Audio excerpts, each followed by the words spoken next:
KPK ini harus aktif dong untuk menetralkan. Panggil dong Joko Widodo. Siapkan gugatan pakai bahasa Inggris, translate pakai bahasa Indonesia, ajukan ke Belanda untuk menggugat. Di proses ini gitu kan. Artinya jangan sudah di mata dunia disampaikan sedemikian rupa, kita masih menutup-nutupi. Malu dong sama Korea. Apresiasi atas peran serta saudara dalam pemberantasan tindak pidana korupsi. Dengan ini kami sampaikan bahwa laporan ini akan kami teruskan kepada pimpinan KPK dan Biro Hubungan Masyarakat.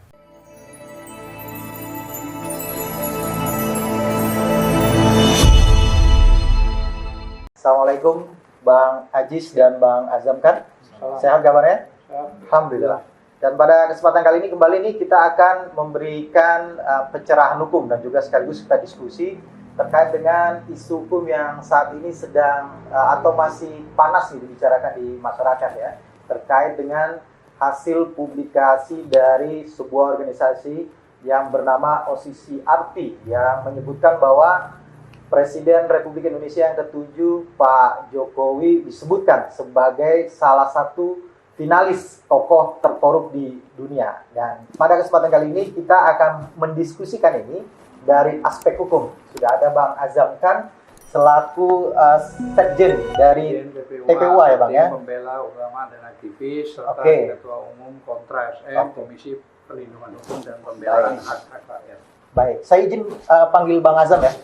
Oke, sebelahnya lagi Bang Ajis Yanuar yang kita sudah kenal sebagai pengacara dari Habib Rizik Syihab. Dan ini ada isu hukum Bang, terkait dengan tadi saya sebutkan publikasi OCCRP yang menyebutkan Pak Jokowi sebagai salah satu finalis tokoh terkorup di dunia.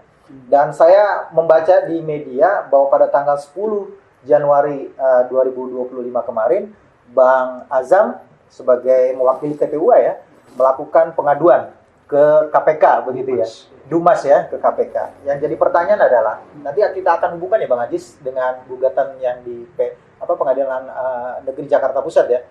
Bang Azam, apa yang mendasari Bang? Apa latar belakang kemudian TPUA melakukan Dumas ya tadi ya ke KPK terkait dengan publikasi OCCRP ini? Oke. Kita bicara OCCRP itu kan organisasi crime corruption. Jadi ada di 6 benua di Belanda, 65 pimret terkemuka, tentu banyak. Dan bukan cuman snipernya itu bukan cuman Jokowi, itu kan sudah berdiri sejak lama itu, puluhan tahun itu.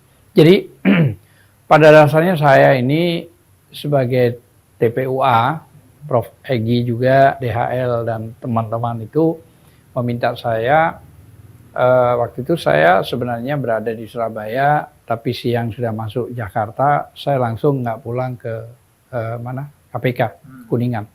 Jadi setelah itu, begini, dasar pertama saya merasa tersinggung pada OCCRP.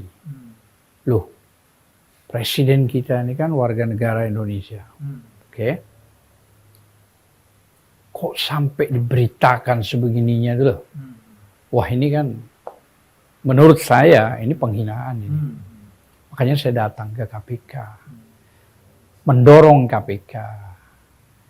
Jadi pendek cerita, habis sebelum zuhur, sebelum Jumatan kita diminta bertiga masuk. Waktu itu Bang Rizal. Terus ada Muslim juga, Bang Muslim. Saya yang menjelaskan, termasuk Bang Rizal, ke dalam diterima 2 orang. Jadi poin itu saya minta kepada deputi bahwa bagian ini ya, penerima ya, bahwa tadi ada mana ininya yang tanda terimanya itu, ya ini kan sudah ada tanda terimanya ini, dia sudah yang menandatangani deputinya ini, Eko Mariono. Jadi saya bilang bahwa gini, tolong dong, bro, saya bilang gitu, KPK ini harus aktif dong. Kalau Anda merasa, saya bilang gitu, memiliki mantan presiden kita diobok-obok begini, dengan OCCRP, untuk menetralkan, panggil dong Joko Widodo untuk diperiksa. Sebenarnya gitu. Kok begitu? Pak Azam, iya dong. supaya bisa menentukan benar nggak tuduhan itu OCCRP. Nah, kalau sudah diperiksa, publikasikan aja apa hasilnya, terserah sebelah itu. Namun yang paling utama adalah Joko Widodo sebagai mantan presiden ke-7 juga mengklarifikasi. Silakan kalau dia punya lawyer internasional, kumpulin. Bahkan saya memohon kalau bisa Jokowi, karena sudah ada pemberitaan yang begitu santer ke tingkat internasional, nomor 2 lah ya, ini korupsinya dari 195 ini. Ya. Nomor 2, bayangkan. Berapa ini berarti yang harus dikorupsi ini, kalau dipersentasekan uang. Tentu nanti saya jelaskan. Jadi, untuk mensomasi, saya bilang gitu, minimal 7 hari lah. OCCRP somasi aja, pakai lawyer internasional. Maksudnya Pak Jokowi mensomasi Iya dong. posisi RP. Oh iya, supaya bersih namanya. Setelah 7 hari, misalnya diberi waktu, tidak juga kunjung dijawab, kirimin lagi 2 kali. Maksimal mungkin 3 kali. Kalau 3 kali tidak, siapkan gugatan pakai bahasa Inggris, translate pakai bahasa Indonesia, ajukan ke Belanda untuk menggugat kebenaran itu. Nah, itu baru kita dukung bahwa Jokowi gentle, Jokowi sebagai ex-presiden yang ke-7 berani melawan OCCRP. Saya kira tidak ada hal yang ruwet lah bagi saya untuk melakukan itu, gitu loh ya. Jadi poinnya itu yang kita inginkan. Oke. Ya, artinya mendasarinya yang paling utama tadi adalah karena perasaan ya. Iya dong. Perasaan terhina. Iya, Presiden kita Indonesia. memiliki warga yang jadi presiden, warga negara Indonesia, ya, Diperlakukan WNI seperti itu ya. diperlakukan dengan publikasi ke dunia internasional bahwa ini terkorup nomor 2. Nah, bahkan ada yang bilang bukan nomor 2, seharusnya dia ranking 1. Tambah lagi saya merasa loh kok gini. Nah, sebaiknya satu-satunya jalan lembaga yang kredibel, yang dulu sebenarnya independen, sekarang sudah diacak dan dirusak ya, undang-undangnya menjadi dibawa ke tiap presiden, harus memanggil. Gitu loh, memanggil. Jadi bukan karena laporan dumas saya, gitu loh. Tapi masyarakat ini kasihan. Mendumaskan Jokowi, maka KPK harusnya memanggil. Kan begitu.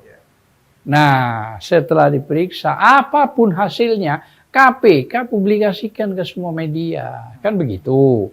Nah, kalau misalnya tidak terbukti apa-apa, tinggal Jokowi menindaklanjuti, jangan stuck di situ. Klarifikasi, somasi 2 kali, 3 kali, gugat ke Belanda. Maksudnya dari pihak KPK ini ada proses yang dilakukan gitu ya untuk mengklarifikasi terkait dumasnya.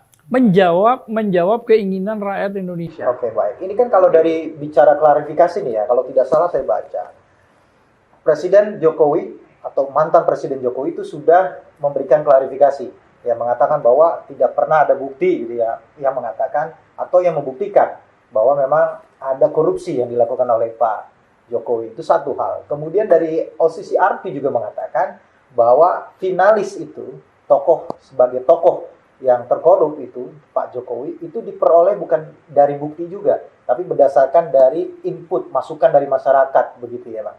Nah, jadi pertanyaan, ketika Abang melakukan dumas nih ya, Bang Azam melakukan dumas, apakah ada, selain daripada publikasi OCCRP ini, ada bukti-bukti terkait dengan Pak Jokowi ini Bang? Kalau bicara keterkaitan ada, kita membawa 2 putusan PN dan PT, yaitu putusan waktu Gus Nur. Gus Nur didakwa, dituntut, diputus, dianggap dia membuat berita hoax soal ijazah palsu. Tetapi dalam sidang tidak pernah dibuktikan itu ijazah. Sampai dari PN ke PT, sampai MA, sampai inkrah. Tidak pernah dibuktikan. Artinya hanya fotokopi. Nah, fotokopi itu kabur dan diliges. Nah, kalau sudah bicara fotokopi diliges, tentu harus bawa aslinya sesuai KUHP Perdata. Nah, kita sudah bicarakan pada majelis hakim. Tapi kan tidak dikesampingkan itu semua. Pokoknya putus 6 tahun. Ternyata PT tidak menggunakan Undang-Undang Nomor 1 tahun 46 pasal 14A itu dihapus, dianggap pasal 2845 yaitu tentang gaduh ITE. Nah, memperkuat MA putusannya demikian. Dari situ dua putusan itu termasuk yang MA kita bawa. Walaupun tidak ada kaitan langsung dengan OCC, tapi itu pintu masuk. Kebohongan itu pintu masuk. Nah, mungkin pandangan saya begini. Kenapa OCC RP melansir bahwa Jokowi itu cukup dahsyat? Jokowi selalu membangun bahasa-bahasa kebohongan yang luar biasa. Dulu pernah berbicara Indosat, kita beli kembali. Begitu kan?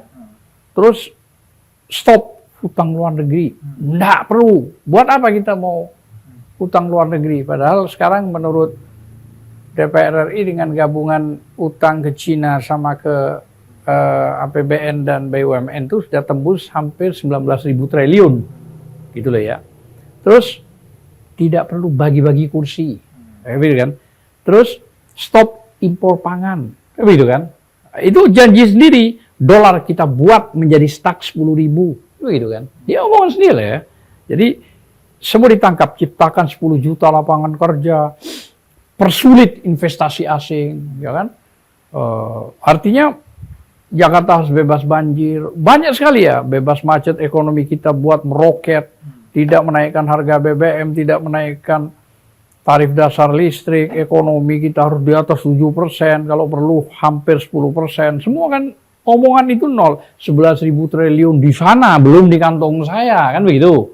Ada mobil SMK, sudah 6.000 unit yang mesan, spionnya aja nggak ada, bagaimana kan begitu, spion aja nggak ada. Jangan satu mobil, gitu loh ya. Terus yang terbaru adalah IKN, hampir 90 T. Sekarang sudah ilalang tubuh, sudah menutupi gedung-gedung, gitu loh ya. Terus sekarang bagaimana nasib IKN? Apa bisa jadi Ghost City itu nanti?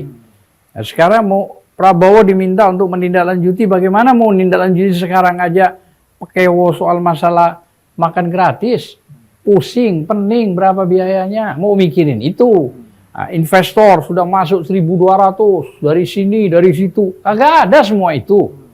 Maksud saya, hal-hal begini itu bagian dari kebijakan, kewenangan politik yang dianggap korup. Terakhir, yang nggak bisa dibantah adalah PKPU. Tidak pernah berubah, umur 40 tahun, capres dan cawapres. Nah, sekarang berapa umurnya? Si Gibran ini. Ya begitu. Itu sudah nyata yang tak bisa dibantah. Gitu loh, termasuk SMK tadi. Spionnya baru satu dibuat mungkin. Nah, 6.000 unit. Jadi luar biasa gitu loh ya. Tidak bagi-bagi kekuasaan janjinya. Tidak mencabut subsidi. Menguatkan KPK kalau perlu 1.000 penyidik. Mikirin 1.000 penyidik.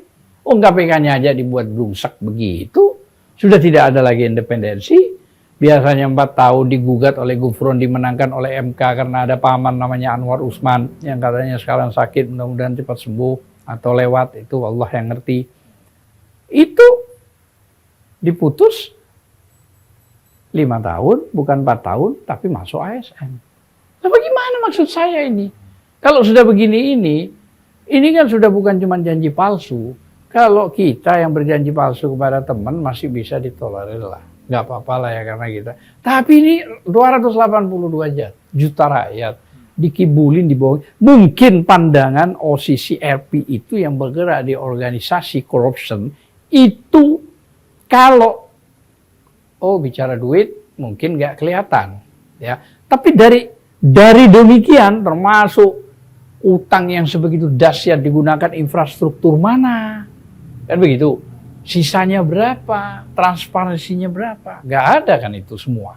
Sampai dia selesai menjabat. Nah, sekarang kan tergantung PIK 1, PIK 2, semua melanggar aturan. Apalagi ada pagar 31 kilo yang sekarang ribut. Ya, kita juga menggugat besok sidang kita. Yang kita gugat Jokowi, Aguan, Tony Salim, termasuk Airlangga dan beberapa juga besok. Gitu loh ya. Nah, artinya dari kumulatif yang complicated itulah mungkin bagian dari corruption Ya, kalau presiden membuat politik wewenang, kan pasti ada keuntungan. Nggak mungkin tidak. Gitu loh. Karena faktanya tidak dibutuhkan kepada rakyat. Tidak ada. Cok, mana yang dibutuhkan kepada rakyat? Yang tadi saya ceritakan sebegitu besar. Kira-kira demikian. Menurut saya. Tapi jangan minta kepada saya. KPK itu sudah punya. Lah, gitu loh. Artinya konyol kalau dipaksa saya untuk membawa bukti. Ya harus yang dikejar KPK memberanikan diri berangkat ke Belanda gitu loh. Intinya kalau cuma satu orang saya bantulah transportnya gitu. Intinya Begitu. inisiatif lah dari KPK-nya untuk melakukan itu ya. Iya dong. Malu gitu loh maksud saya itu. Nah, gitu. Kira-kira itu pandangan-pandangan saya. Dan terakhir kedua anak saya tidak mau berpolitik. Buat apa berpolitik? Sudah biasa urusi pisang goreng, martabak. Tapi faktanya Anda tahu sendiri undang-undang semua ditabrak. Lah, terus itu pembenaran. Itu artinya udah ada masalah itu. Wah, sudah rusak negeri ini kalau. Kira-kira ya, rusak sudah hancur. Nih sudah tidak bicara ini sudah bukan bicara moral, tapi ini bicara the teacher criminal. Jadi gurunya orang jahat. The criminal. Bahaya ini. Ya, baik Bang Azam. Kita sedikit beralih ke Bang Ajis ya. Bang Ajis tadi udah disebutkan sama Bang Azam ini terkait dengan soal-soal dugaan kebohongan begitu ya. Yang itu juga kalau tidak salah menjadi materi gugatan dari Bang Ajis ya, sebagai kuasa hukum dari Habib Rizik Syihab dan kawan-kawan ya, ada 7 orang begitu ya. Sebelum saya menanyakan apa kaitannya antara publikasi OCCRP ini dengan materi gugatan, saya pengen tahu dulu nih Bang, bagaimana tanggapan atau respon dari Habib Rizik Syihab ya, Abang selaku kuasa hukumnya atau pengacara gitu ya. Apa tanggapan atau respon dari Habib Rizik Syihab terkait dengan publikasi OCCRP ini? Yang jelas Habib tetap konsisten dalam beramar ma'ruf nahi munkar, siapapun itu yang harus memang dihadapi. Dalam hal ini tentu saja jika memang terdapat banyak ya, kesalahan, kekeliruan dan juga pelanggaran hukum, tentu saja harus ditindak. Harus ditindak tegas tanpa pandang bulu. Nah, jadi Habib meminta justru petunjuk dari OCCRP tadi yang juga dikuatkan oleh beberapa yang sudah disampaikan oleh abang kita ke KPK itu sebenarnya menguat. Ada 2 sebenarnya yang saya Tunjuk. pandang. Salah satu petunjuk. Artinya kalau misalnya itu bisa kemudian ditindaklanjut klarifikasi. Nah, tapi di sisi lain menurut saya harus juga dipastikan di proses ini gitu kan. Artinya jangan sudah di mata dunia disampaikan sedemikian rupa, kita masih menutup-nutupi. Malu dong sama Korea yang dengan berani penegakan hukum tanpa pandang bulu. Republik Korea. Iya. Presidennya ditangkap kan begitu kan. Dengan bahkan pas presnya kalau saya nggak salah yang mencoba menghalang-halangi juga ditangkap. Gitu. Jadi menurut saya kalau mau menegakkan hukum seperti ini, jangan kita kepada yang kecil kemudian kita kuat hukum itu, akan tetapi terhadap rakyat, terhadap orang-orang yang berkuasa ini lemah. Nah, menurut saya salah satu ciri yang membuat negara itu diberkahi ya oleh yang kuasa yaitu adanya keadilan. Nah, maksud saya jangan kita yang mayoritas muslim ini tidak mengetahui dan menyadari hal tersebut. Artinya harus ditegakkan hukum ini, dan tadi sudah disampaikan sebenarnya nggak sulit untuk membuktikan pelanggaran-pelanggaran hukum yang memang, atau bahasa kita korupsi tadi lah ya. Karena gini, saya mau sampaikan juga, kalau kita bilang saya korupsi di mana, Anda korupsi itu Anda melemahkan KPK secara sistematis. Kemudian badan usaha milik negara yang selama ini konsisten untuk negara, selama rezim Anda menjadi badan usaha milik relawan. Kemudian intelijen nyata-nyata Anda gunakan untuk kepentingan politik Anda. Kemudian represi dan kriminalisasi merajalela dalam rezim Anda. Kemudian proyek strategis nasional merampas ruang hidup rakyat, menggunakan duit rakyat, ya, mengambil hak-hak rakyat kemudian untuk kepentingan swasta dan golongannya. Kemudian ada nepotisme kekuasaan, menghidupkan kembali dui fungsi militer. Kemudian rezim ini nihil yang lalu ya, maksud saya nihil meritokrasi. Kemudian Omnibus Law itu diadakan tanpa ada check and balance dari masyarakat dan dari publik. Kemudian terakhir revisi Undang-Undang Minerba, Pertambangan dan Minerba tahun 2020 yang lagi-lagi tanpa check and balance. Dan menurut saya itu hal-hal yang nyata gitu loh.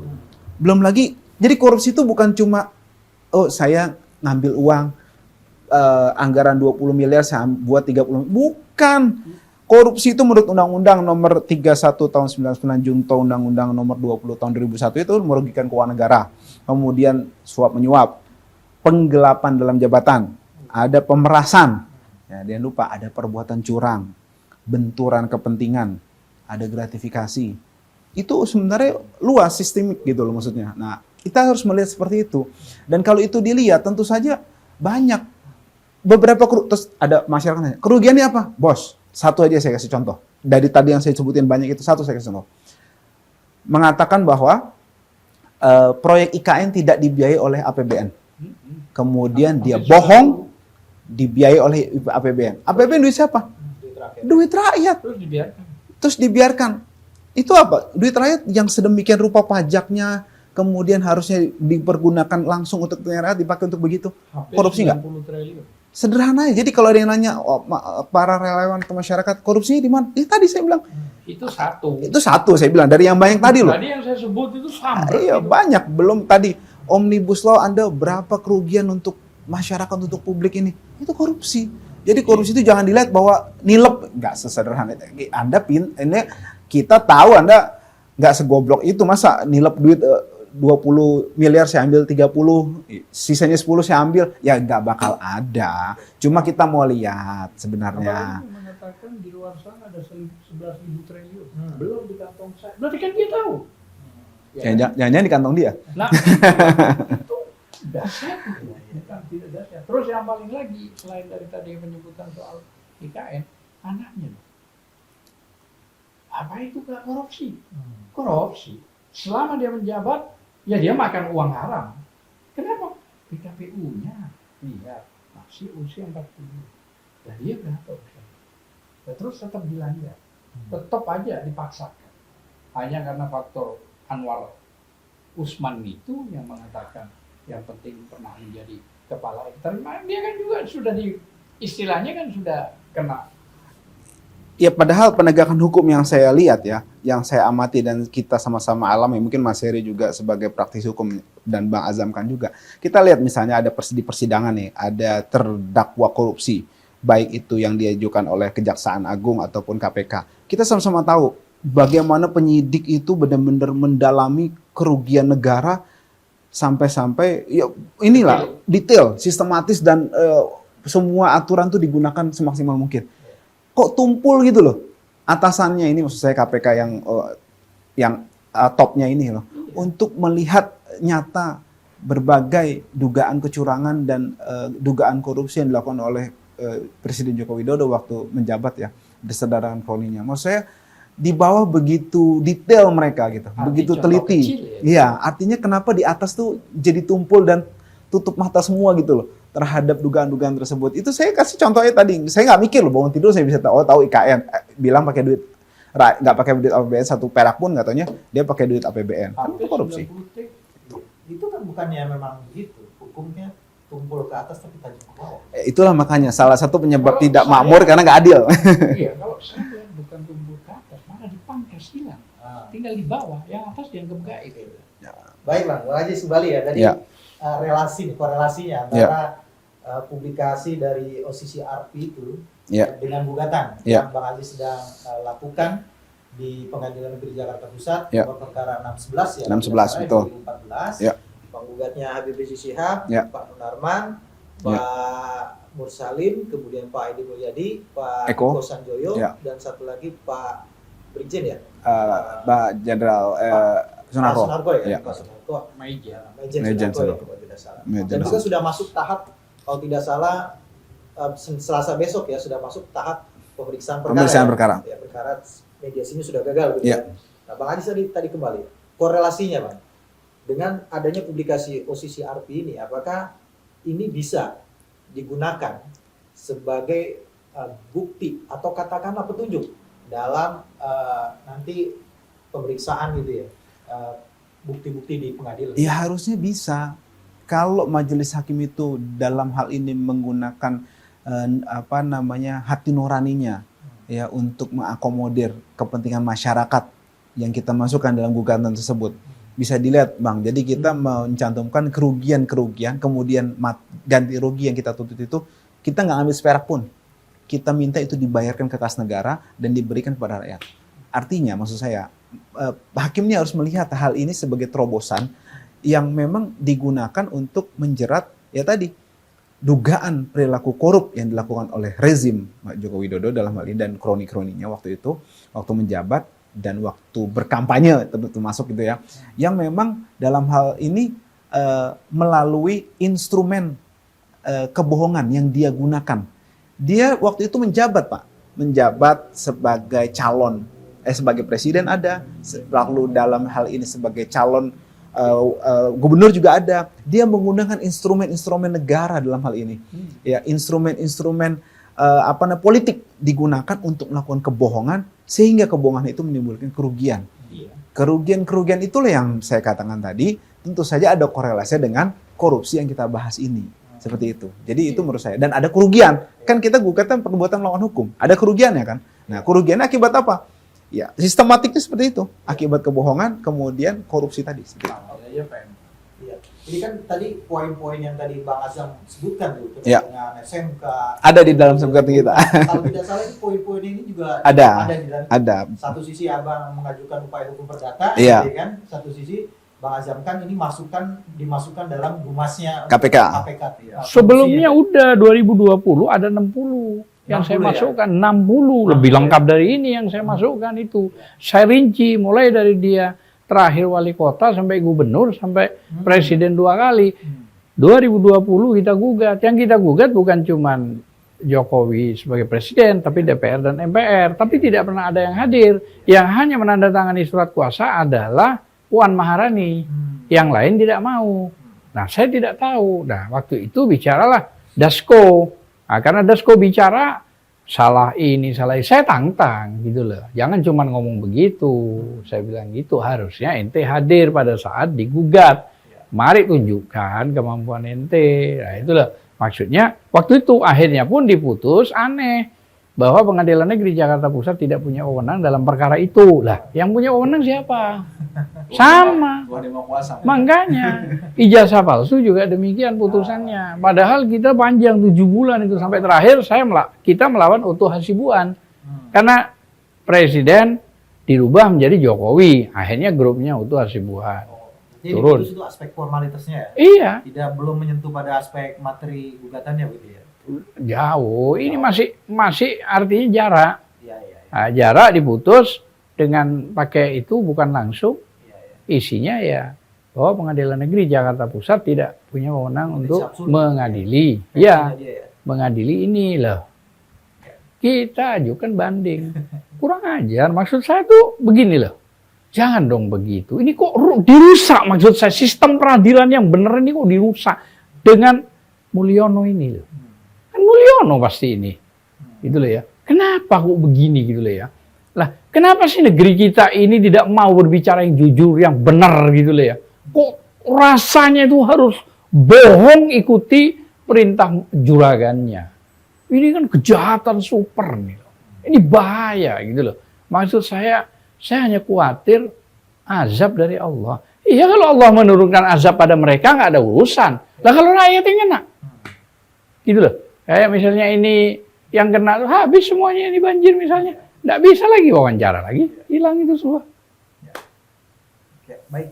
Bang Ajis, kalau terkait dengan gugatannya Bang Ajis ini, Habib Rizik Syihab itu terhadap Pak Jokowi ini sebagai apa? Prinsipal. Sebagai apa posisinya, kedudukannya, sebagai presiden kah atau sebagai Prinsipal. pribadi dari Pak Jokowi? Dia sebagai presiden dan juga waktu itu sebagai calon gubernur. Yang digugatnya beliau itu sebagai personal dari Pak Jokowi atau sebagai personal? Iya. Baik. Maksudnya posisi dia waktu itu, Iya. waktu melakukan dugaan yang memang kita... Saya tambahkan, Silakan. kalau gugatan kita yang ijazah palsu yang kita gugat presiden dan atau Joko Widodo. Terus setelah itu Seknek, Menteri Keuangan, Mendikbud, Bawaslu, KPU, Ketua PN Solo, Rektor UGM. Itu yang kita gugat. gitu lah ya. Mereka semua menyiapkan surat kuasa. Cuman yang bandel bener nggak ada surat kuasanya Jokowi. Nah akhirnya karena sudah berubah sampai tiga kali hakim, terakhir baru diminta untuk merubah, jangan presiden tapi Jokowi. Itu baru Prof. Uto CS yang hadir. Oke. Gitu kira-kira. Baik.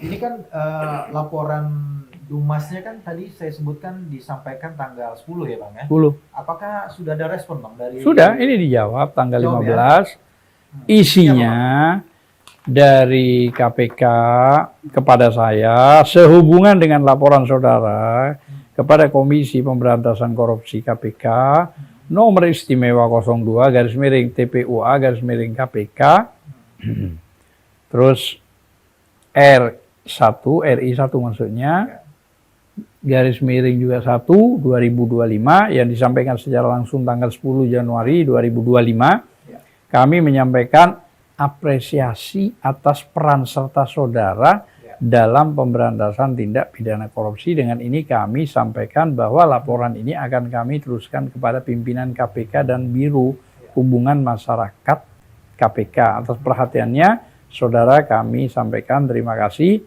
atas nama pimpinan Kepala Deputi Informasi dan Data Eko Mariono. Oke, jadi sudah ada respon ya? Iya, yang akan direspon. diteruskan ke Pimpinan KPK dan Biro Hubungan Masyarakat KPK. Iya. Nah, nanti setelah ini gimana Bang? Dia Bang tahu. Azam seperti apa nih? Apa? Dia dipanggil. Oke. Ya, kalau sederhananya dipanggil saya minta bukti kepada saya akan menjelaskan ini. Kira-kira ini menurut saya. Tapi kalau Anda tanya soal masalah OCCRP, ya tanya dong kok OCCRP. Panggil OCCRP. Panggil. Nah, saya bilang barangkali ada di daerah Kuningan kan tinggal jalan kaki, saya bilang gitu. Kalau nggak ada ya berangkatlah pakai pesawat ke Belanda. Kan begitu kira-kira. Termasuk harapannya Pak Jokowi juga dipanggil gitu ya? Dipanggil, diperiksa harusnya. Maksudnya gini loh, kita nih malu sebagai warga negara yang jadi presiden kok dituduh begini. Apa benar OCCRP itu? Nah makanya peran KPK penting untuk membantu memeriksa Jokowi. Kalau ternyata tidak terbukti, oh tidak ada korupsinya, tidak ada. Ya sudah publikasikan saja. Kan begitu. Iya, kalau nggak tahu malu. Ah itu tidak tahu saya. Silakan aja begitu. Tapi Tapi laporan ingat. Dumas ini akan dikawal gitu ya? Insya Allah. Iya. Oleh TPU. Tapi gitu ya? ya, tapi ingat hati-hati. Kalau berani melaporkan begitu, ya hati-hati. Maksudnya hati-hati apa? Ini kan dunia internasional sudah yang bicara. Kalau ternyata nanti hasilnya, oh tidak terbukti ini, oh habis. Itu hati-hati juga. Nah makanya gini, hukum ini kan katanya panglima, ya kan? Lah kalau hukum ini panglima, kenapa KPK harus takut atas nama negara? Nah, itu kan masalahnya. Nggak ada yang perlu takut, ada rakyat yang mendukung kok. Ada universitas, akademisi, para profesor, para tokoh akan mendukung KPK. Pasti. Sekarang bergantung juga Presiden Prabowo. Prabowo berani nggak memberikan akses? Coba seperti akses contohnya. Pagar laut, cabut. Nah, bagus kan? Hal ini Harusnya yang suruh cabut yang nanem, bukan tentara kita yang suruh nyabut. atau digantikan. Atau digantikan. Itu pagarnya cabut yang nanam taruh gitu. Oh iya, setuju. Walaupun tidak ada hukum lah ya, biar coba 2 malam aja menjadi apa orang itu. Saya kira itu. Iya, iya. Kalau Bang Anjis Bang, dari sisi Habib Rizik Syihab Bang, Iya. ya dengan OCCRP ini ya, Hmm. apakah akan ada pengawalan atau ada apa namanya itu, upaya-upaya yang dilakukan gitu terkait dengan publikasi OCCRP ini dan terhadap laporan Dumasnya TPU-an? Ya, tentu saja kita akan mendukung penuh ya berbagai pihak, mau luar negeri, dalam negeri, luar angkasa, bebas. Selama mereka mau beramar ma'ruf nahi munkar terkait dengan korupsi, tindakan-tindakan korup, kebohongan-kebohongan, bukan kebohongan biasa ya. Ini saya kasih tahu. Karena kebohongan itu biasanya dilakukan seseorang untuk menutupi kesalahannya. Kemudian untuk kesenangan. Ada tuh begitu, misalnya untuk ngelawak, ngelucu. Itu nggak merugikan. Tapi yang dilakukan oleh rezim yang lalu, itu kebohongan itu udah menjadi penyakit. Jadi kebohongan yang masuknya patologikal lying atau mitomania. Nah, itu adalah suatu kebohongan yang dilakukan terus-menerus untuk mencapai tujuannya. Jadi dia mau menggapai sesuatu bohong terus. Mau menggapai kekuasaan bohong, mau dapat rezeki bohong, maksudnya mau dapat duit ya, bukan rezeki, mau dapat duit bohong, mau melanggengkan kekuasaannya dengan bohong. Itu masuk sakit mitologikal, namanya mitomania atau pathological lying. Jadi menurut saya ini harus diproses supaya tidak menjadi biasa. Itu sesuatu yang buruk itu kalau dibiasakan, maka yang benar itu akan minggir. Kan begitu dalam ayat Al-Qur'an itu katakanlah hak, kemudian hak itu akan datang gitu kan. Hak itu pasti menang. Nah, tapi nggak begitu aja.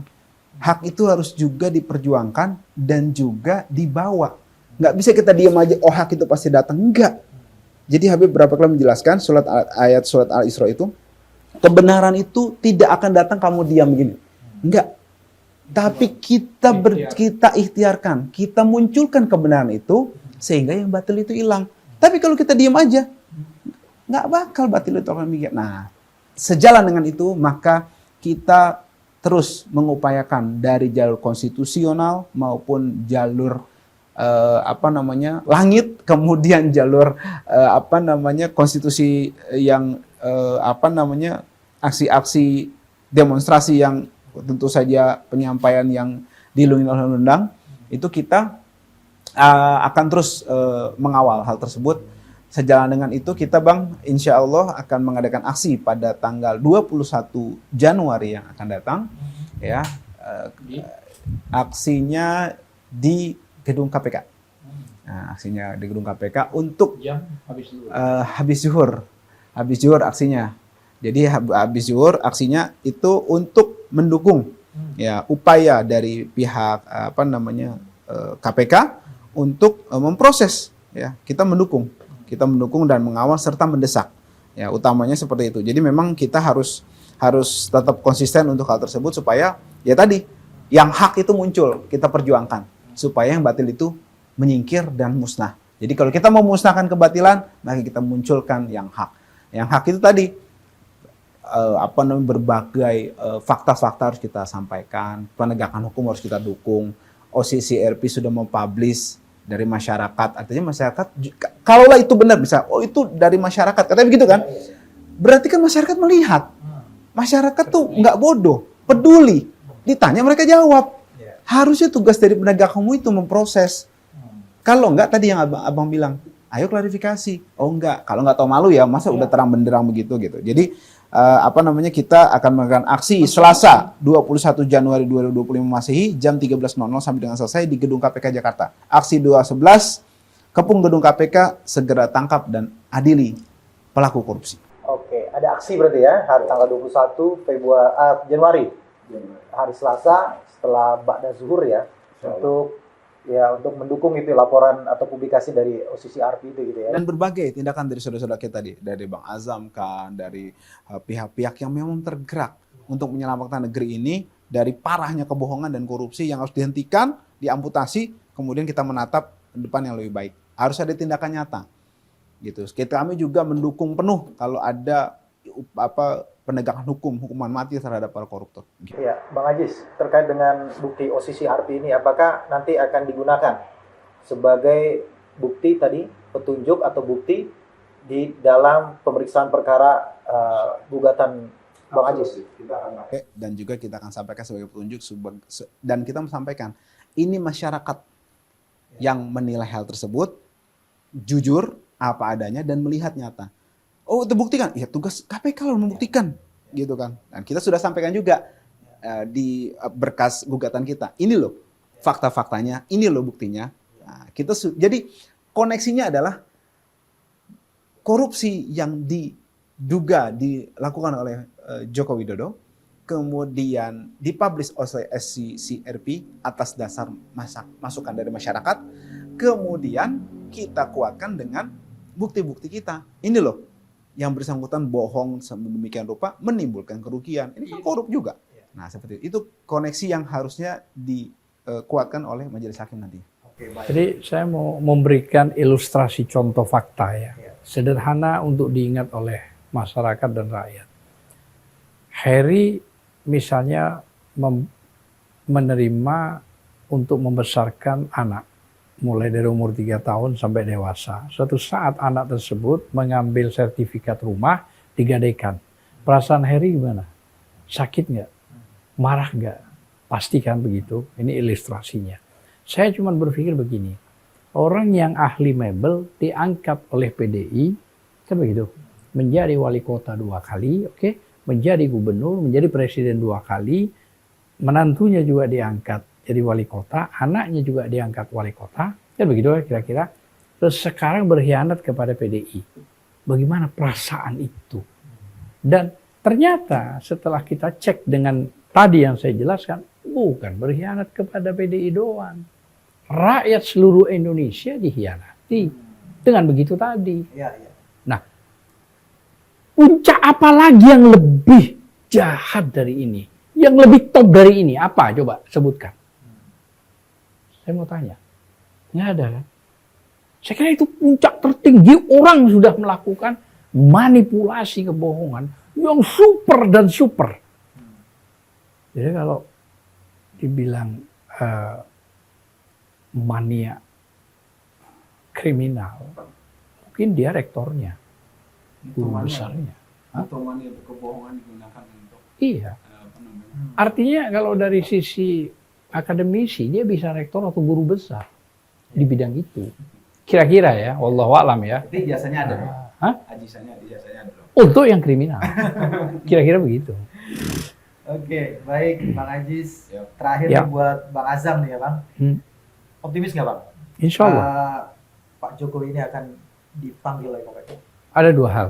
Pertama, kalau kita minta kepada Allah dan Allah menyetujui, ibarat apa yang terjadi pada Namrud, ibarat apa yang terjadi pada Fir'aun, insya Allah pasti terjadi. Kan begitu. Kekuatan Allah ini maha dahsyat. Kan begitu.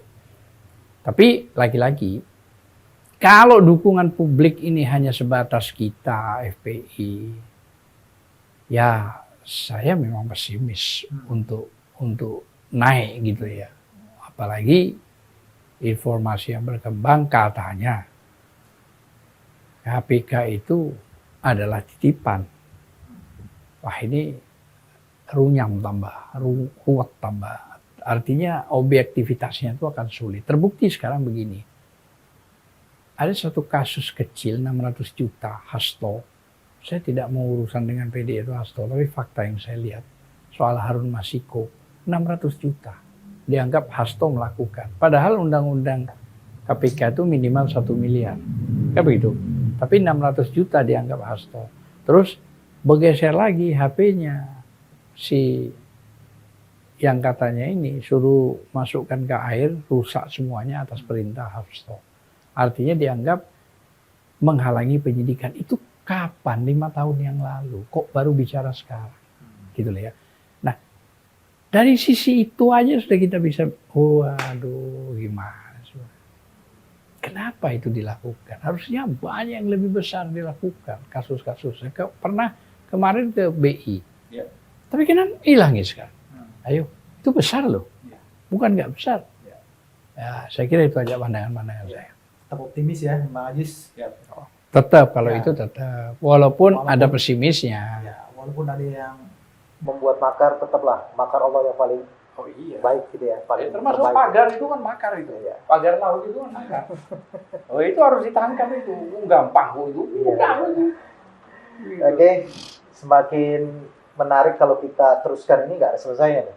Tapi kita buat ini selesai dulu. Nanti kalau memang ada perkembangan lagi terkait dengan posisi Arbi ini Ya. di KPK ini terkait dengan dumasnya Ya. Bang Azam, nanti kita bolehlah kita Insyaallah. buat seperti ini lagi gitu ya Bang Ajis ya. Ya. Bang Azam ya, makasih Bang Ajis dan Bang Azam atas waktunya dan terima kasih juga yang sudah menyaksikan video ini sampai dengan selesai.